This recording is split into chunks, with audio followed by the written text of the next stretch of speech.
Welcome to my YouTube channel railway job information में। तो ये वीडियो एग्ज़ाम एनटीपीसी एग्ज़ाम के रिगार्डिंग है। जो एक पेपर कटिंग वायरल हो रहा है उस वायरल तो उसका तो मुझे भी कुछ ज़्यादा इन्फॉर्मेशन है कि वो कर रखी कि वो पेपर कटिंग के हिसाब से कल 15 अक्टूबर को एनटीपीसी CBT 1 का एग्ज़ाम होने वाला है। सॉरी, रिजल्ट आने वाला है। तो होप करते कि कल रिजल्ट आ जाए, क्योंकि मैंने भी दिया CBT 1 और मेरे रूममेट में से 3 का तो अच्छा मार्क्स है। उन लोगों को तो होप सिलेक्शन हो ही जाएगा। मेरा देखिए क्या होता है। तो कल अगर रिजल्ट आ जाता तो बहुत सही। उसके 40 से 45 दिन के बाद बोल सकते हैं, या मतलब बोल सकते हैं 45 दिन के बाद आपका CBT 2 का एग्ज़ाम फिक्स है कि हो ही जाएगा। तो आप लोग अपना प्रिपरेशन में लगा रहिए।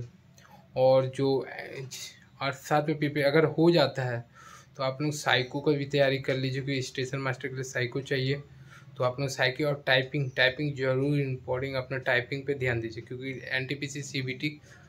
एनटीपीसी में जितना भी पोस्ट है सब 90% पोस्ट आपका टाइपिंग बेस्ड है। तो आप लोग टाइपिंग पूरा प्रैक्टिस कीजिए, अच्छा स्पीड बना लीजिए और साइको का भी तैयारी कीजिए, है ना। तो साइको जो एंटी स्टेशन मास्टर के लिए साइको भी होता है एक पेपर, और टाइपिंग ये जरूर पूरा कर लीजिए तो आपका सिलेक्शन हो जाएगा। और 45 दिन बाद CBT 2 होगा, तो अपना प्रिपरेशन अच्छा से कीजिए रहिए। मैथ्स के लिए RS अग्रवाल बेसिक से कीजिए, और करंट अफेयर्स कर सकते हैं मैगजीन वगैरह से, और लूसेंट पढ़िए, स्पीडी पढ़िए।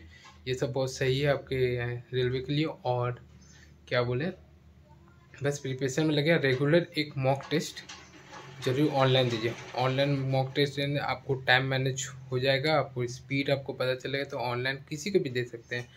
क्या वो टेक्स्ट बुक का भी ले सकते हैं, हम ईयरली पास ले सकते हैं या मंथली, कुछ भी जो मिलता है आपको कैसे सूटेबल लगे वो लीजिए, या अड्डा का लीजिए।